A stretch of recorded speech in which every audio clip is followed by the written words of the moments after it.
ఓం నమ శివాయ. శ్రీ కేదారేశ్వర వ్రతకథ.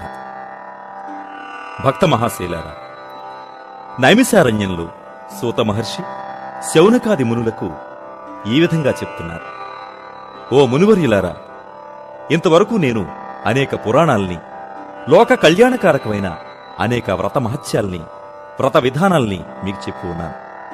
అలాగనే ఈ ప్రపంచం అంతా ఎవరి అనుగ్రహం చేత సృష్టించబడిందో అలాంటి ఆదిదేవుడైనటువంటి పార్వతీశునికి నమస్కరిస్తూ, సకల సంపదలను కలుగజేసేది, గతంలో అనేక మంది మునిశ్రేష్ఠులచే ఆచరించబడింది అయినటువంటి కేదారేశ్వర వ్రతమహత్యాన్ని లోక శ్రేయస్సు కోసం మీకు నేను తెలియజేస్తున్నాను, శ్రద్ధగా వినండి అంటూ చెబుతున్నారు సూత మహర్షి.